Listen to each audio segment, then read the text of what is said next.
Okay, here we go. It's actually raining a little bit right now. Hopefully it won't start to downpour on us. Okay, so I wanted to get this out of the way in the morning because I've got a lot to do today. And I wanted to show these leaves fresh. I'm going to start with what I've gathered for mullein first, before I start talking about the raspberry leaves. Okay, so I went out yesterday looking at the mullein patch that I'm gathering mullein from, and it seems that some kind of wilt has been attacking the mullein. So I cut one of the stalks, right? This is the lower part, this is the upper part. Okay, now they're all like this. And just 2 weeks ago, they were fine. But something has attacked it, and it looks like it's attacking from the bottom up. I don't know. But anyway, that patch is partially mowed down by the city and partially like this. So I went to another patch, but this other patch doesn't have any stalks. It just has the first year, and I just pulled them out, and the roots came out pretty easily. Now I'm thinking of transplanting these, so if anybody knows how to do it without killing it, just let me know. It's so easy to pull these out by the roots at this spot where I get these, which is completely different from the other spot here. For some reason, there's no wilt on these. I got a bunch of these, and they're all really healthy. Okay, so I'll be doing the mullein thing a lot. I just want to give you an update on that. Uh, one more thing about mullein. I've been looking all over YouTube for someone who's got cured, quote unquote, cured mullein leaves, basically brown mullein. Haven't found anybody. And my leaves have been curing for a while, and they're still green. And every time I see people hang up mullein on YouTube, and then they take it down when it's dry, still green. When they make a tea out of it or whatever after it's dry, or even when it's not dry, I've seen it both ways, it's always green. The mullein is always green. So I'll figure out a way to cure the mullein. And I looked up the curing process, and part of the curing process is breaking down the chlorophyll into separate components, and that's what turns it brown, basically. All right, just a simple explanation. The chlorophyll breaks down, and it no longer is green. When you do it intentionally and quickly, you expose the chlorophyll to heat. 100 degrees centigrade or more, which is the boiling point of water, 214 or whatever it is at your altitude. After that temperature, the chlorophyll breaks down very fast. It only takes maybe 10 to 20 minutes for the chlorophyll to break down if you add heat to it, which is, I think, part of fire curing. You know, I'm going to try heating this mullein with a dry heat first, and maybe with a steam later, but I don't want it to get too broken down, so I'm just going to try a dry heat at 220 degrees in the turkey roaster if it goes that low. I think it does. The turkey roaster goes, it's pretty low as far as the temperature, the lowest temperature setting. So I'm going to stick this in the turkey roaster and see if I can turn it brown. It shouldn't take more than 30 minutes. Okay, so that's the update on the mullein. Now, the raspberry leaves, interesting. I find it interesting. I've got a ton of raspberry back there. Now, this is black raspberry, but the leaves I tried this morning and a few days ago are red raspberry. Okay. Now, I'm going to empty this out. Sorry for the interruption. Sorry for the interruption. Oh, and thanks to my friend Mike. He sent me a bunch of ash shoots that he burned out the pith. He just took a hot wire and burned out the pith. This is the skinniest one. He sent me a bunch of potential pipe stems, and I didn't modify this at all. I just said, ooh, this will fit in the pipe, and I just stuck it in there. And I kind of aligned it so that the mouthpiece is kind of curved downward. I mean, this is just this is a regular stick. It still has some remnants of the little nodes on it. It worked great. Yeah, perfect. And I got some raspberry leaves, and these are off the stems of dying raspberry stems. The leaves just hang down from the stem and they turn brown. Easy peasy. That's the easiest thing that I've gathered to smoke so far. And some of the raspberries that have dead leaves, I by accident bent them over going to pick the raspberries.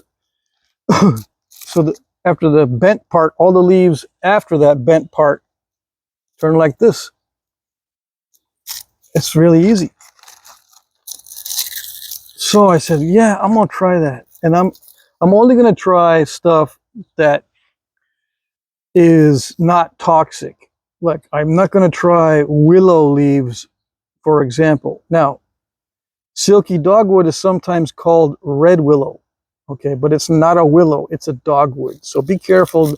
I don't recommend smoking, period, but smoking willow leaves, I don't recommend at all, just as a side note, okay? But I'm going to try a bunch of stuff that's not toxic, stuff like grape leaves and things that are used in cooking or making teas from. You can make a tea from mullein. You can make a tea from, I think, from raspberry leaves, if I'm not mistaken. I know you can make tea from strawberry leaves.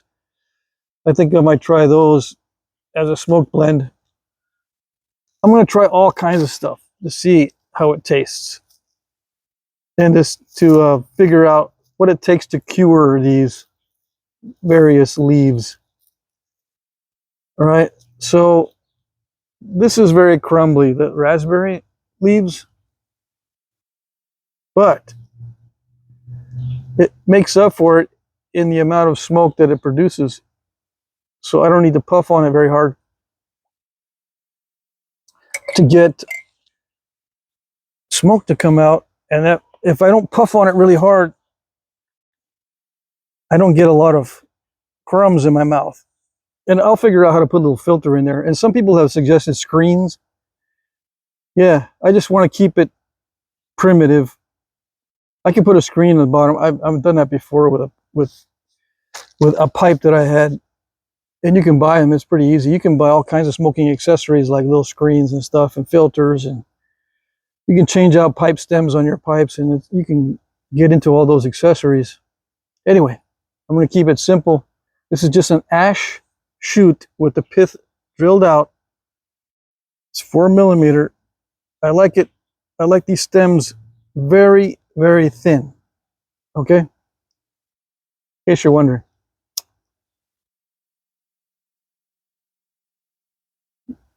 Now again, this is raspberry leaves, red raspberry, which I think are more domesticated than these black raspberries back here.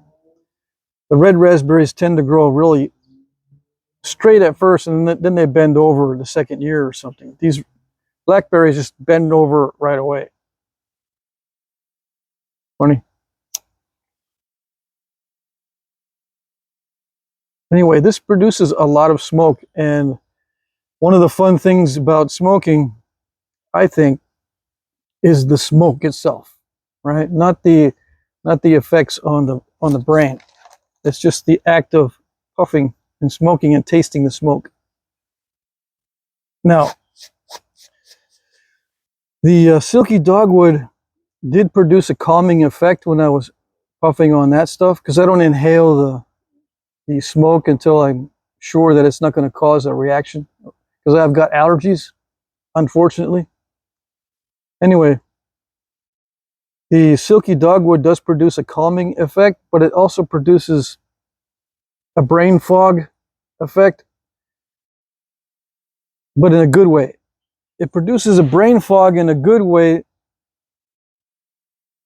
that seems to be calming. All right, but I can't do that in the morning. It helps me to relax at night. And I think that brain fog type of effect helps me to sleep as well. But it's not conducive to thinking or to meditating, right? It's just something to relax with. That's what I'm finding so far with the silky dogwood. And I think red osier dogwood, same thing. Those two are very closely related, silky dogwood and red osier dogwood. Okay. Now I tried smoking this earlier this morning, the raspberry leaves, and the other day. I didn't experience any brain fog. But I didn't smoke a whole lot.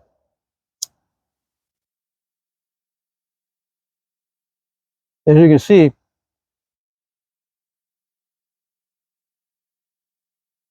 there's a lot of smoke. Now the taste of it's not bad. There's a slight bitterness and there is a bite to it.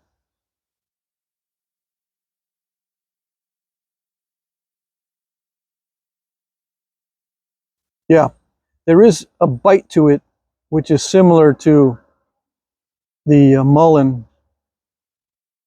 Overall, it's pleasant. And you do taste a little bit of berry flavor, but it's very subtle.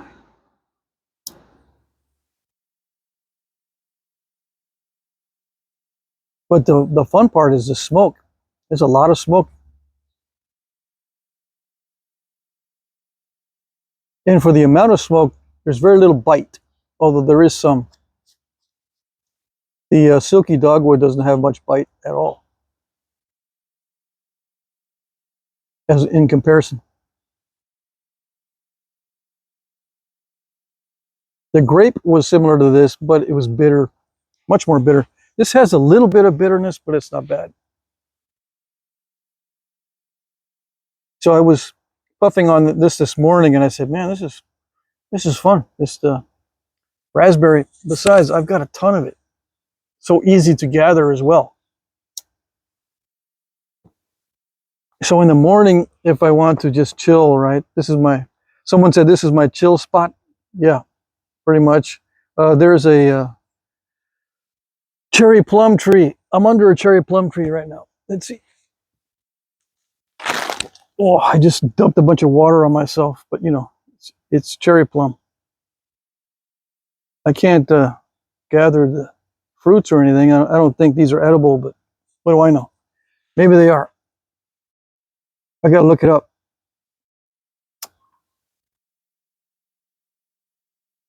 Yeah, it's been drizzling all morning, but I wanted to get this out of the way, and it let up. There's hardly any drizzle right now, which is good.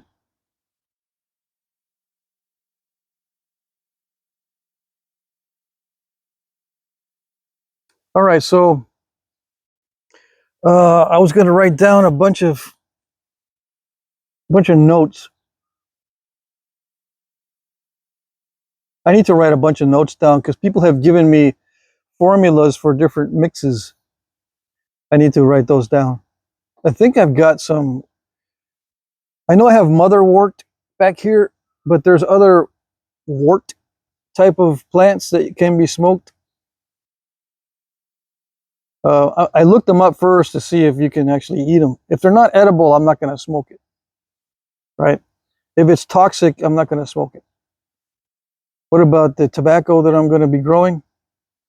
Yeah, you can eat the tobacco and get the nicotine that way. I suppose it might take a while, but I don't think it's toxic in that way. Although it probably will give you an upset stomach. The nicotine, I don't know.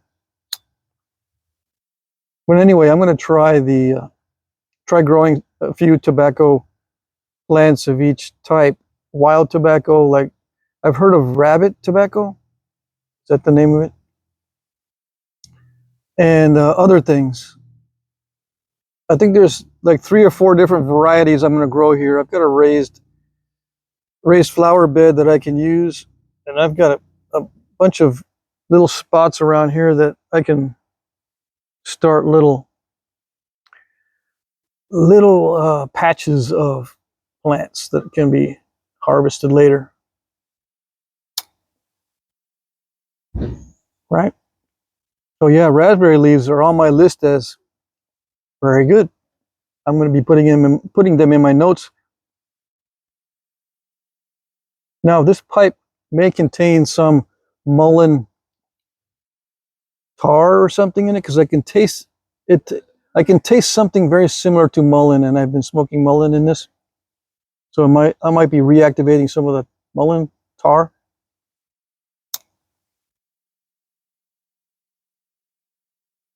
But mullein doesn't stay lit like this. It doesn't produce this much smoke either.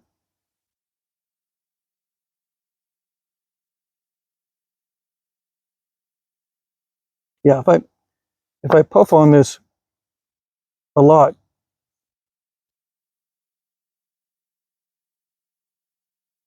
produces a good amount of smoke, which for me is the fun part. And of course, the taste, and then the aftertaste. So there's 3 parts: the amount of smoke, the taste of the smoke, and the aftertaste. If all those 3 are good, it's on my list for future. And maybe I'll blend them together later and let you know. Let you know some formulas. I'm still learning this kind of stuff, so it's going to take a little while for me to learn the different things that I can blend together so that they don't taste nasty. And you never know. I could come up with a blend that'll eliminate the nasty flavor of the mullein, because I don't like it that much. If I can figure out a way to turn it brown to break down the chlorophyll, I'll let you guys know. All right, so moral of the story: the raspberry leaves, they stay lit. They're easy to gather.